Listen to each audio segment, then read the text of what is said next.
Hello नमस्कार दोस्तों, मैं मयंक कुमार आप सभी का मार्स एकेडमी के यूट्यूब ऑफिशियल चैनल पे आपका स्वागत करता हूं। और जैसा पॉलिटी अब हमारे लगभग हम कह सकते हैं कि 50% कंप्लीट हो चुकी है, ठीक है ना। अब हमारे पास बहुत छोटे छोटे से टॉपिक बचे हैं, जिसमें यूनियन टेरिटरीज़ है ना, ग्राम पंचायत है, राजभाषा है, ऑफिशियल लैंग्वेज है, निर्वाचन आयोग है, यूपीएससी, तो यानी कि बहुत कम बचा हुआ है और मोस्टली क्वेश्चन हमारा तैयार हो चुका है, ठीक है ना। तो इसी संदर्भ में हम आगे बढ़ेंगे और जिन बच्चों ने अब तक सब्सक्राइब नहीं किया सब्सक्राइब जरूर कर लीजिएगा, ठीक है ना। आने वाले समय में आपको बहुत सारे अपडेट मिलने वाले हैं, बहुत सारे चेंज मिलने वाले हैं, ठीक है ना। और जिन लोगों ने शेयर नहीं किया एक बार फटाफट शेयर कर देते हैं और उसके बाद फिर आगे क्वेश्चन अपने स्टार्ट करते हैं। चलिए आज हम पार्ट 8 की बात करते हैं। जैसे कि मैं हमेशा हर लेक्चर में आपको रिवाइज करवाता हूँ। भाग 1 में क्या था, यूनियन एंड स्टेट, भारत राज्य संघ 1 से 4 तक। उसके बाद भाग 2 में क्या था, नागरिकता। भाग 3 में क्या था, भाग 3 में था आपके फंडामेंटल राइट्स यानी कि मौलिक कर्तव्य। 4 में क्या था आपका, डीपीएसपी था, राज्य के नीति निर्देशक तत्व थे, ठीक है ना। ये 36 से लगाकर 36 से लगाकर 51 तक थे। उसके बाद पार्ट 4A था, पार्ट 4A में आपकी फंडामेंटल ड्यूटीज थी, मौलिक कर्तव्य। उसके बाद हमने पढ़ा यूनियन यानी कि संघ, ये आपका क्या था, ये आपका आर्टिकल 52 से लगाकर आर्टिकल 151 तक था और ये सबसे बड़ा पार्ट आपका था। उसके बाद हमने लास्ट टाइम क्या पढ़ा था, भाग 6 पढ़ा था। भाग 6 में आपके पास क्या था, स्टेट था, है ना, स्टेट यानी कि राज्य।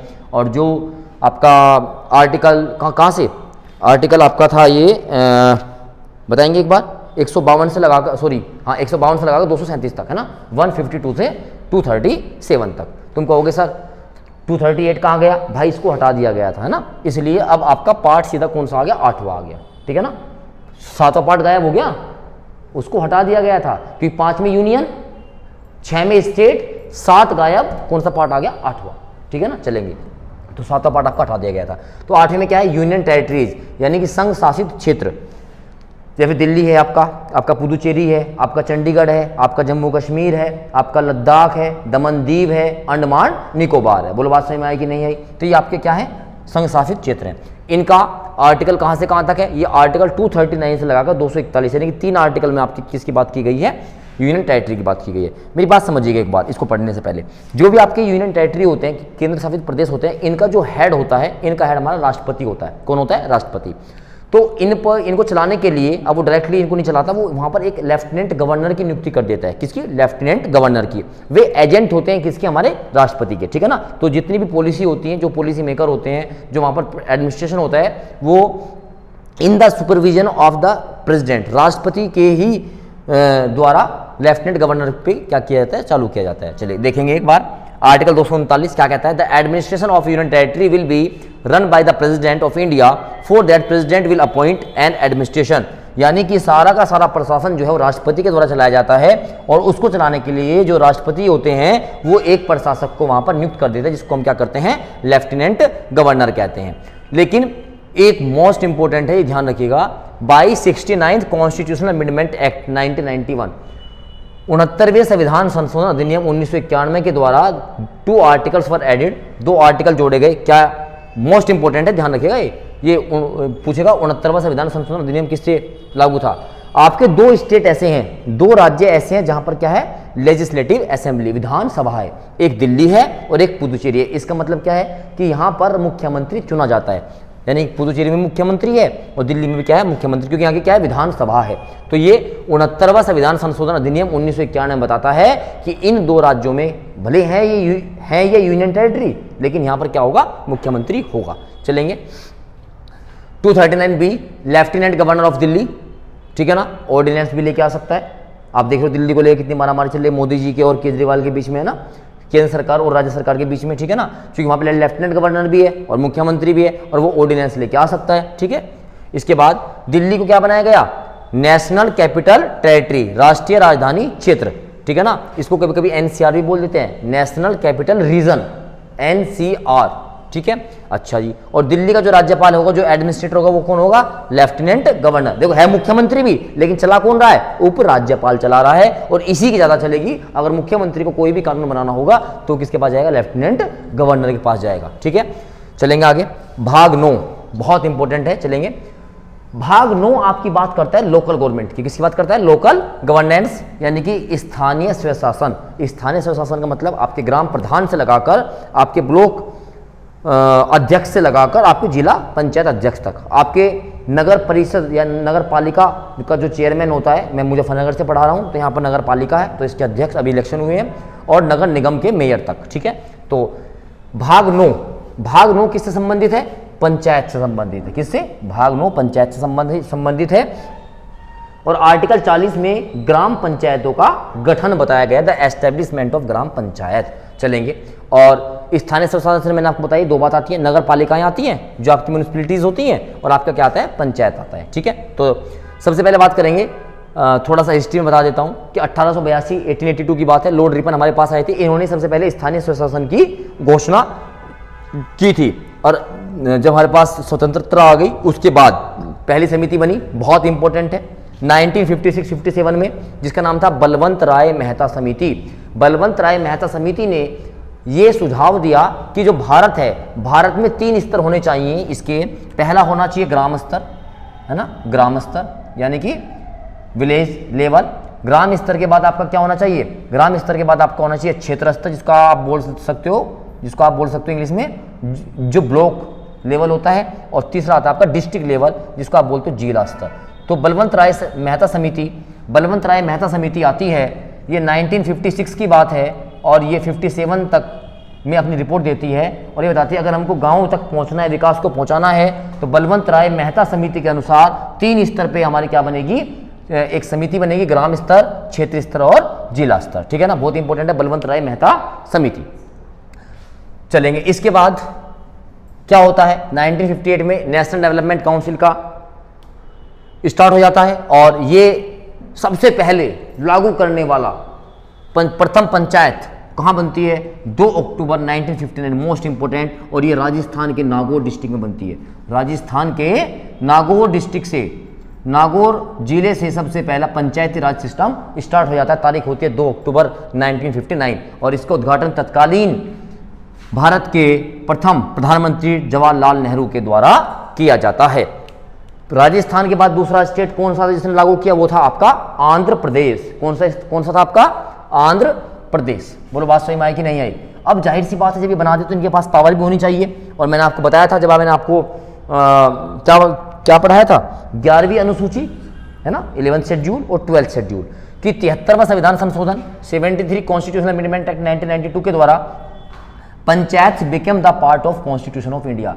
पंचायत राज भारत का क्या बन गया? एक हिस्सा बन गया। और इसमें हमारे 29 सब्जेक्ट है, क्वेश्चन बहुत बार पूछा गया है। पंचायत जो आपका पंचायत राज है, इसमें कितने विषय हैं? There are 29 subjects in panchayat, ठीक है ना। अच्छा, दूसरी बात, ये किस आर्टिकल से किस आर्टिकल तक है? तो पंचायत जो है आर्टिकल 243 से लगाकर 243 तक है। 243 से लगाकर थोड़ा ऊपर रहने तो, अभी मैं एडिशनल जानकारी दे रहा हूँ, बस यहीं रखिए। तो आर्टिकल 243 से लगाकर 243 ओ। देखो, अब मैंने कहा था ना, वैसे तो 365 है, लेकिन 475 से ज़्यादा हो चुके हैं। और जैसे यहाँ पे 233 A B C D E F G, तो ऐसे बढ़ते चले जाएंगे, नहीं चले जाएंगे? चलो, तो क्या लिखा है? इसके जो आर्टिकल हैं वो 243 से लगाकर 243 ए से लगाकर 243 ओ तक हैं। इसमें 11वीं अनुसूची में कुल कितने विषय हैं? 29 सब्जेक्ट, मैंने आपको बताया। फिर आर्टिकल 243 ए जो है, ये ग्राम पंचायतों का जो गठन होता है वो किस तरीके से होता है। 243 जो बी है, ये बताता है जो एक पंचायत होगी उसकी संरचना बताता है। भाई, इसमें ग्राम के जो है मेंबर्स होंगे, एक ग्राम का उप प्रधान होगा, ठीक है ना, उसकी संरचना पूरी बताता है। आर्टिकल 243 बी में ही ये बताया गया है, इसके 3 स्तर होते हैं, 3 लेवल्स, मैंने आपको बताया था। ग्राम स्तर है ना, इसको बोलते हैं विलेज लेवल। मध्यम स्तर में क्या बोलते हैं? मंडल स्तर या क्षेत्र स्तर, जिसको आप बोलते हैं ब्लॉक लेवल। और तीसरा क्या बोलते हैं? डिस्ट्रिक्ट लेवल या जिला स्तर, ठीक है। इसके बाद 243 डी में आपकी रिजर्वेशन की बात की गई है ना। आप देखते हैं ना कि फलाने गांव में इस बार सीट जो है वो SC कैटेगरी में रिजर्व है, OBC में, तो उस तरह के आरक्षण की बात की गई है। 243 ई में बात की गई है, जो आपका पंचायत है, जो उसका कार्यकाल होगा वो कितने साल होगा? 5 साल का होगा। 243 एफ में ग्राम पंचायत में जाने वाले जो व्यक्ति होते हैं, जो सदस्य होते हैं, उनकी योग्यताओं के बारे में बात करता है। 243 जी में बात करता है जो ग्राम पंचायत है उसके कार्य क्या होंगे। मोस्ट इंपोर्टेंट मार्क कर लीजिएगा 243 एच, मोस्ट इंपोर्टेंट 243 एच और 243 आई, इनको तो छोड़ ही मत देना। 243 एच कहता है establishment of finance commission for state, जो आपका वित्त मंत्रालय होता है, वित्त मंत्रालय की घोषणा करता है, वित्त मंत्रालय के गठन की घोषणा करता है राज्य के 243H। और 243 जो आई होता है establishment of state election commission, जो राज्य का जो निर्वाचन चुनाव आयोग होता है उसके घोषणा करता है। तो 243H में क्या है, फाइनेंस कमीशन का एस्टेब्लिशमेंट राज्य के लिए, और 243 में क्या है, राज्य निर्वाचन आयोग स्टेट इलेक्शन कमीशन का एस्टेब्लिशमेंट। बात समझ में आई क्या? इनको तो बिल्कुल भी छोड़ मत देना याद से। अब बात करते हैं हम 74वें संविधान संशोधन अधिनियम 1992 के द्वारा क्या किया गया, जो हमारी म्यूनिसिपैलिटीज थी, जो हमारे पास नगर पालिका थी, उनको क्या किया गया, उनको कॉन्स्टिट्यूशनल बॉडी में शामिल किया गया। ठीक है ना। क्वेश्चन पूछता है बताइए इसमें कितने सब्जेक्ट हैं, तो इसमें 18 सब्जेक्ट हैं। कितने सब्जेक्ट हैं? 18 सब्जेक्ट में। अब जो ये आपकी जो ये नगर पालिकाएं थी, इसको 9A में जोड़ा गया। किस में जोड़ा गया? 9A में जोड़ा गया। किसके द्वारा? 74th कॉन्स्टिट्यूशनल अमेंडमेंट एक्ट 1992 के द्वारा। बोलो बात समझ में आई कि नहीं आई? अरे हाँ है ना।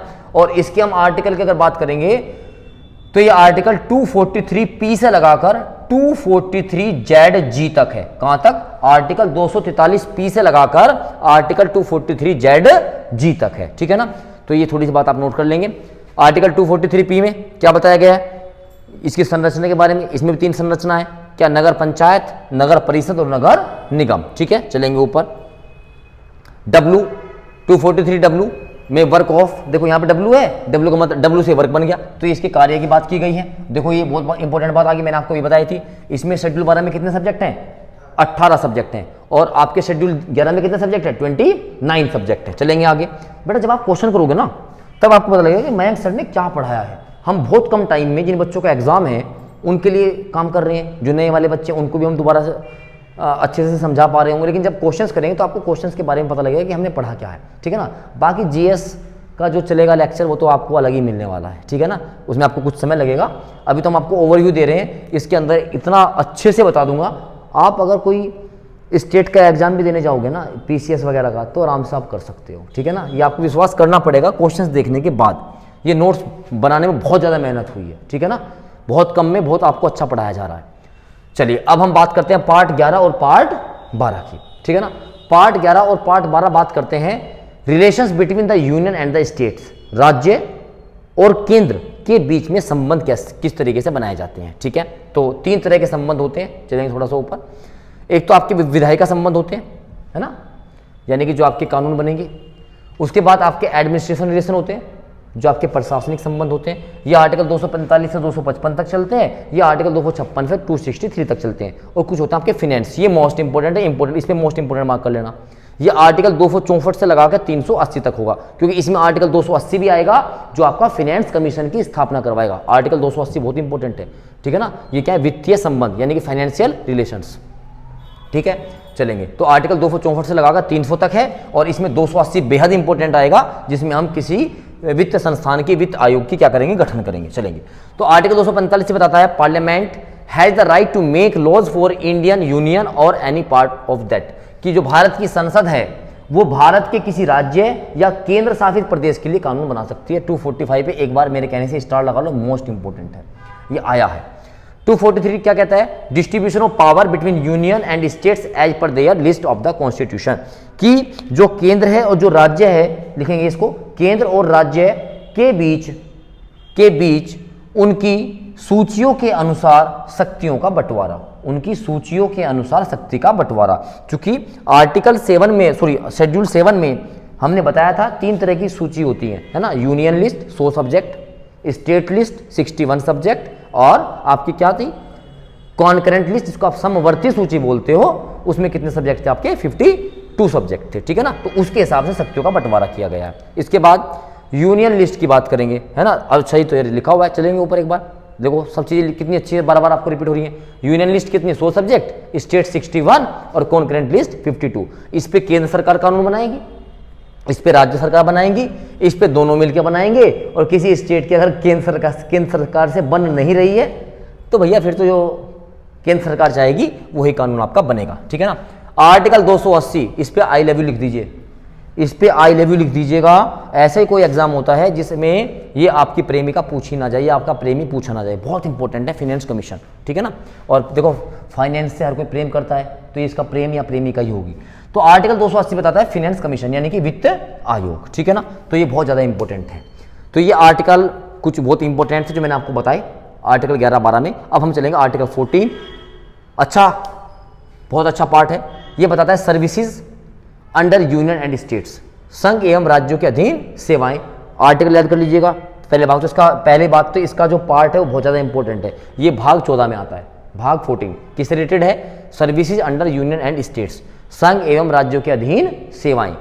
और ये आर्टिकल 308 से 323 तक चलता है, क्योंकि 324 में आ जाएगा फिर इसके बाद इलेक्शन कमीशन, ठीक है ना। ये 308 से 323 तक आपका पूरा यूपीएससी इसी के अंदर आता है, ठीक है। चलेंगे आर्टिकल 312 मोस्ट इंपोर्टेंट, बात करता है ऑल इंडिया सर्विसेज की, अखिल भारतीय सेवाएं। और ध्यान रखेंगे अखिल भारतीय सेवाएं में क्या क्या है, एक बार देखेंगे ऊपर, आईएएस, आईपीएस, आईएफएस, आईईएस और आईएमएचएस, ठीक है ना। ये आपके पांच सेवाएं ये 1951 में थी। और ये Indian foreign service, Indian engineering service, ये सब कब जोड़ी गई? 1963 के अंदर, ठीक है। चलेंगे आर्टिकल 315, ये क्या था? 312 है ना, और इंडियन सर्विसेज। और ये क्या है? 315, the provision for UPSC union public service commission, union state PC यानी कि public service commission for the state, each state. यानी कि जो हमारे पास क्या होगा, जो हमारे पास कानून बनेगा किसके लिए? यूपीएससी के लिए और स्टेट पीसीएस के लिए। तो हर एक राज्य के लिए अपना एक हर राज्य के पास अपना एक राज्य लोक सेवा आयोग होगा और पूरे भारत का एक संघ लोक सेवा आयोग होगा। ऐसा 315 बताता है, बेहद इंपॉर्टेंट आर्टिकल। इसके बाद 316, जो यूपीएससी के चेयरमैन होते हैं, जो यूपीएससी के मेंबर्स होते हैं, जो उनका अपॉइंटमेंट होगा वे कैसे चुने जाएंगे? राष्ट्रपति चुनते हैं इनको, ध्यान रखिएगा। हम यूपीएससी की बात कर रहे हैं। और उनका टाइम पीरियड कैसे होगा वो बताया गया 316 के अंदर, ठीक है ना, यूपीएससी का। और वहां पर क्या जाएगा आपका? स्टेट पीसीएस आ जाएगा, ठीक है। इसके बाद चलेंगे आर्टिकल नंबर 317। आर्टिकल 317 में क्या बात की गई है? जो हमारे पास यूपीएससी के जो मेंबर्स होंगे, है ना, जो यूपीएससी के क्या होंगे? मेंबर्स होंगे, वे जो है जो उनका कार्यकाल होगा, जो उनका टाइम पीरियड होगा वो किस तरीके से होगा, ठीक है ना। और जो उनका टर्मिनेशन होगा, जो उनकी क्वालिफिकेशंस होंगी वो किस में बात की गई है? वो बात की गई 317 में। ऐसा नहीं है कि वे लग गए तो लग गए, हो सकता है कुछ बुरा काम करे तो उनका टर्मिनेशन भी हो सकता है, चाहे वो स्टेट का हो चाहे वो किसका हो, केंद्र का हो। 318 में बात की गई है, after appointment there salaries and allowances can't be reduced, यानी कि अगर वे एक बार अपॉइंट हो जाते तो उनका वेतन और भत्ता कभी कम नहीं हो सकता। आर्टिकल 320 में साफ साफ लिखा है कि भाई this is the duty of UPSC and state PCS to conduct civil service exam every year. हर साल आपको परीक्षा करानी पड़ेगी, बहुत अच्छे से करानी पड़ेगी, ठीक है ना। चलेंगे इसमें एक आर्टिकल मुझे 323 बताना है। हाँ ये रहा 323, this is the duty of UPSC chairman to present the annual examination calendar before the president of India. देखो एनुअल रिपोर्ट भी और एनुअल कैलेंडर भी ये यूपीएससी चेयरमैन को, राष्ट्रपति को हर वर्ष सौंपने पड़ते हैं। इसीलिए आपको कैलेंडर मिल जाता है और आप कैलेंडर के हिसाब से अपनी तैयारी करते हैं। बात समझ में आएगी नहीं है? वो राष्ट्रपति को देना पड़ता है। तो ये बात थी किसकी? पार्ट 14 की, पार्ट 14 की, जो बात करता है किसकी? सर्विसेज की, सेवाओं की बात करता है। बोलो हाँ ना। आर्टिकल 15 बात करता है इलेक्शन की, और इलेक्शन में आपके 5 ही आर्टिकल आते हैं। आर्टिकल 324 से लगा 329 तक। ध्यान रखेंगे जो आपका इलेक्शन कमीशन होता है, इलेक्शन कमीशन चुनाव आयोग, तो ये दो तरह से होता है ना। एक तो होता है सेंट्रल इलेक्शन कमीशन, मैं शॉर्ट में लिख रहा हूँ, केंद्रीय चुनाव आयोग, वो स्टेट इलेक्शन कमीशन। अभी हमने पढ़ा 243I में स्टेट इलेक्शन कमीशन, इंपोर्टेंट भी लिखवाया था मैंने, ध्यान रखिएगा। तो सेंट्रल इलेक्शन कमीशन जो है ये आपका राष्ट्रपति का यानी कि प्रेसिडेंट का, आपका वाइस प्रेसिडेंट का, आपका MP of Lok Sabha, MP of Rajya Sabha, बात समझ में आ रही है, एमएलए, एमएलसी, ये सब मैं वर्ड पहले यूज कर चुका हूं। तो इन सब का इलेक्शन करवाता है कौन? Central election commission. और जो आपके प्रधान जी हैं गांव के, है ना, जो आपके प्रधान जी हैं, आपके जो ब्लॉक स्तर के इलेक्शन है और आपके जो जिला स्तर के इलेक्शन है, तो इनको कौन कराता है? State election commission. इन तीन को छोड़ के जो बचेगा, है ना। कोई ब्लॉक का अध्यक्ष है, कोई जिले का अध्यक्ष है, जिला जो सदस्य बनते हैं इनका करवाता है स्टेट इलेक्शन कमीशन, और बाकी को कौन करवाता है, सेंट्रल इलेक्शन कमीशन। भारत देश में एक चीफ इलेक्शन कमीशन होगा, एक मुख्य चुनाव निर्वाचन अधिकारी होगा, और इसकी हेल्प करने के लिए 2 होंगे इलेक्शन कमिश्नर, 2 होंगे क्या, इसके निर्वाचन अधिकारी। तो यानी कुल मेंबर इसमें कितने होते हैं, 3। और इलेक्शन से मुझे एक बात और याद आ रही है, हम 25 जनवरी को मनाते हैं क्या, वोटर्स डे। क्या मनाते हैं, वोटर डे। जिसको याद नहीं रहता भैया ध्यान रखो, 26 जनवरी को हम मनाते हैं अपना क्या, गणतंत्र दिवस। और जब आप गणतंत्र दिवस में जाओगे तो आपको अपना वोटर कार्ड लेके जाना पड़ेगा, तो 25 तारीख में आप दिल्ली जाओगे, ठीक है ना। तो 25 तारीख में वोटर्स डे मनाया जाता है, बहुत इंपॉर्टेंट है ये, न जाने कितनी बार एग्जाम में पूछा गया। एक क्वेश्चन और मेरे दिमाग में आ रहा है अभी, क्या वोट डालने का अधिकार क्या है, राइट टू वोट क्या है। तो राइट टू वोट ना आपका फंडामेंटल राइट नहीं है, आपकी फंडामेंटल ड्यूटी भी नहीं है, ये आपका एक लीगल राइट है। क्या है, आपका एक लीगल राइट यानी कि कानूनी अधिकार है। ये क्वेश्चन बहुत बार पूछा गया है, वोट डालने का अधिकार कैसा अधिकार है, तो ये एक लीगल यानी कि कानूनी अधिकार है। चलिए अब इसमें देखेंगे इसमें क्या लिखा हुआ है। आइए, आर्टिकल 324 यही बताता होगा कि भारत का एक क्या होगा, इलेक्शन कमीशन होगा, भारत का एक चुनाव आयोग होगा, ठीक है ना। आर्टिकल 325 में जो आपका जो निर्वाचक नामावली बनती है, आपके नाम आते हैं ना, तो उसको बनाने का काम किस में, आर्टिकल 325 में है। चलेंगे। अच्छा, एक बहुत इंपॉर्टेंट बात आई, ये 326 होगा। राइट टू वोट क्या है, एक राइट टू वोट क्या है, ये राइट टू वोट क्या है, एक लीगल क्या है, लीगल राइट है। और एडल्ट वोट राइट क्या है, ये पहले कितने साल हुआ करती थी, 21 साल, फिर इसको घटाया कितना कर दिया गया, 18 साल। पूछेगा कौन से संविधान संशोधन अधिनियम से, तो 61 कॉन्स्टिट्यूशनल अमेंडमेंट एक्ट जो हुआ था 1989, मोस्ट इंपोर्टेंट है। 61वां संविधान संशोधन अधिनियम 1989 के द्वारा 21 वर्ष से घटाकर 18 साल चुनाव डालने की क्या कर दी गई है, उम्र कर दी गई है। इंपोर्टेंट लिखा हुआ है, छोड़ मत देना, ठीक है। चलेंगे आगे, आगे देखेंगे पार्ट 16, बहुत छोटे छोटे पार्ट है ना। चलेंगे आगे, part 16 special provision for special category, जैसे हमारे पास ओबीसी हैं, एससी हैं, एसटी हैं, तो उनकी बात की गई है। और ये आर्टिकल 330 से लगाकर 342 तक है। इसमें हमारे पास एंग्लो इंडियन भी आएंगे, है ना, हमारे पास इसमें एससी भी आएंगे, एसटी भी आएंगे, उनके कमीशंस भी आएंगे। आओ देखते हैं फटाफट। पार्ट 16, पार्ट 30 में साफ साफ कहा गया है reservation for SC and ST in Lok Sabha. Lok Sabha में एससी और एसटी का जो रिजर्वेशन होगा वो आर्टिकल 330 में है। इंपोर्टेंट मार्क कर दो मेरे कहने से, अभी छपेगा ये क्वेश्चन। इसके बाद 331 reservation of 2 Anglo Indians in Lok Sabha. Lok Sabha में 2 एंग्लो इंडियन, एंग्लो इंडियन मैं आपको बता चुका हूं क्या होते हैं, और ये इंपॉर्टेंट इसलिए है क्योंकि 2019 के द्वारा इन 2 एंग्लो इंडियन को क्या कर दिया गया, इनको हटा दिया गया है। इंपॉर्टेंट है, पूछ सकता है, बताइए किस आर्टिकल में 2 एंग्लो इंडियन का रिजर्वेशन की लोकसभा में बात की गई थी, तो आर्टिकल 331 था।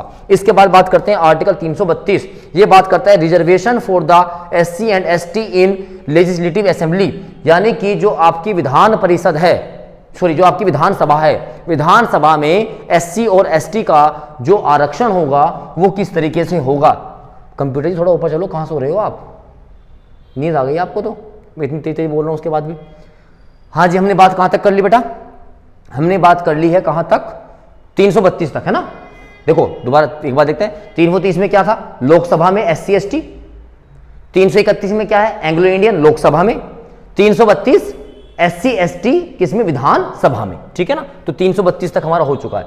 333 में एक एंग्लो इंडियन आपका हो सकता है विधानसभा में भी, लिखा हुआ है reservation for 1 Anglo Indian in state legislative assembly, ठीक है ना। तो बस यहां ध्यान रखो, ये देखो एक बार याद रख लो, 330 और 331 ये लोकसभा की बात करता है, इसमें एससी एसटी और इसमें एंग्लो, बोलो हाँ ना।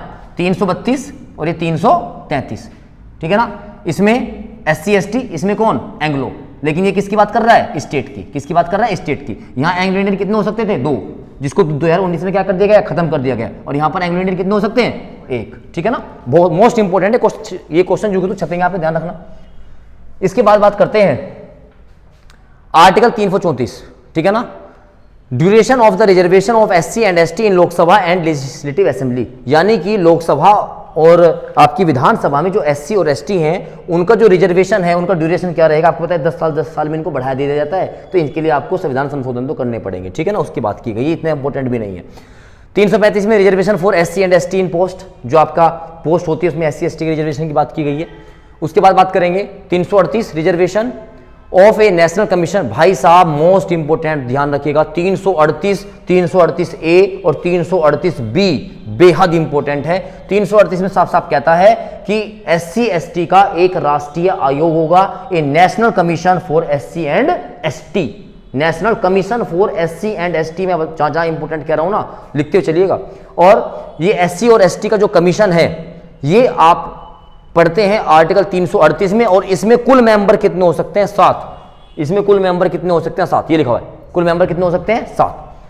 इसके बाद आता है 338 ए, क्या आता है? 338 ए। 338 में साफ साफ लिखा हुआ है कि एक ST कमीशन भी होगा। क्या होगा? एक ST कमीशन, यानी कि ST कमीशन आपका क्या है? ये आपका एक कॉन्स्टिट्यूशनल बॉडी है, ठीक है ना? कहां लिखा हुआ है?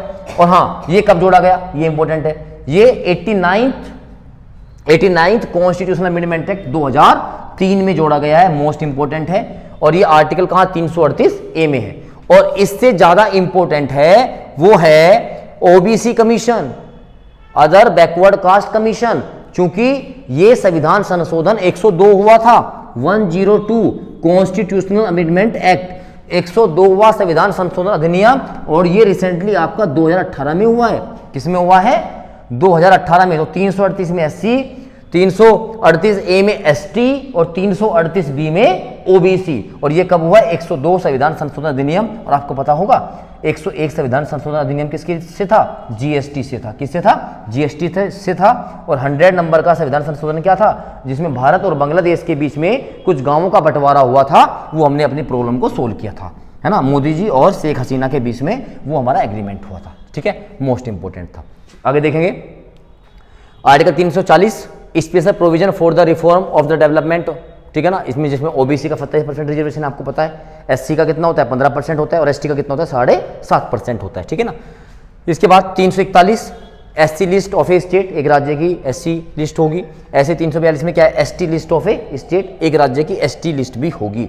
तो ये हमने बताया आपको भाग 16, जिसमें बात की जाती है special provision for the special categories की। 330 में रिपीट करवा देता हूँ। 330 में क्या था? 330 में SC ST जो है लोकसभा में कितने होंगे? 331 में क्या था? आपके एंग्लो इंडियन लोकसभा में। 332 में क्या था? SC ST राज्यसभा, सॉरी राज्य विधानसभा में। और उसके बाद 333 में क्या था? एंग्लो इंडियन किसमें? आपके विधानसभा में। इसके बाद मैंने 338 आपको बताया था, 338 में SC होगा, 338 ए में ST होगा, 338 बी में OBC होगा, जो आपका 2019 में 102वें संविधान संशोधन अधिनियम से जोड़ा गया है। बात करेंगे पार्ट 17 की, जिसमें बात लिखी हुई है ऑफिशियल लैंग्वेज, यानी कि राजभाषा की बात की गई है। और आज का ये लास्ट टॉपिक रखेंगे हम, ठीक है? तो ये बेहद इंपॉर्टेंट है, पूछेगा बताइए ऑफिशियल लैंग्वेज किस पार्ट में है? तो 17 में है। किसमें है? 17 में है। और ये आर्टिकल 343 से लगाकर कहां तक चलता है? 351 तक चलता है प्यारे बच्चे। तो देखेंगे 343 the official language of union shall be Hindi, Hindi होनी चाहिए। And the script will be Devanagari, और इसकी जो भाषा लिपि होगी वो क्या होगी? देवनागरी होगी। 343 ये कहता है। 44 में क्या कहता है? The provision of A official language, ये सुनो, ये राष्ट्र की भाषा नहीं है, ये राज्य की भाषा, ठीक है ना? राष्ट्र की भाषा नहीं है। तो provision of A official language committee and a constitutional committee for the development of the Hindi language की, हिंदी भाषा के लिए, इसके डेवलपमेंट के लिए जो भी आपके पास कमेटी होगी वो कमेटी बनाई जाएगी। और फर्स्ट ऑफिशियल लैंग्वेज कमेटी 1955 में बनती है, जो आपके BG धर आपके क्या क्या होते हैं? इसके अध्यक्ष होते हैं। तो पहली कमेटी बनाई जाती है BG धर के द्वारा, ठीक है ना? BG खान, है ना? उसके बाद जो कमीशन होगा वो भारत के राजकीय भाषा हिंदी के डेवलपमेंट के लिए क्या करेगा? वो काम करेगा। और ये लिखा हुआ है works of the official language commission, और इसमें 349 में साफ साफ लिखा है Any bill related to the language can be present in the parliament with the permission of the president। अगर आपको कोई भी राजकीय भाषा से संबंधित कोई बिल लेके आना है पार्लियामेंट में, तो आप ला सकते हो, केवल पार्लियामेंट में आएगा। और ये आपको राष्ट्रपति से परमिशन लेने के बाद ही अपना बिल क्या करना पड़ेगा? अपना लागू करना पड़ेगा, ठीक है ना? तो इसके बाद 350 और 51 में बात की गई है राज्य की भाषा की, यानी कि स्टेट की लैंग्वेज की। तो आपको ये इसमें कुछ इतना इंपॉर्टेंट नहीं है। 351 इंपॉर्टेंट है, lay out the duty of the union or the nation government to promote the separate and the development of the Hindi language। आपको भारतीय हिंदी भाषा को प्रमोट करना पड़ेगा, राज्यों को प्रमोट करना पड़ेगा, और उसके लिए वो अपने कोई भी योजना बना सकते हैं। ठीक है, तो आज के लिए हम इतना रखेंगे, और इसके बाद हमारा पास पार्ट 18, 19, 20 और बचा हुआ है, जिसमें हमारे पास इमरजेंसी है, काफ़ी इंपॉर्टेंट है। तो सेशन में आपको मज़ा आ रहा होगा। ठीक है ना, सेशन को लाइक शेयर जरूर कीजिएगा। Thank you. जय हिंद, जय भारत।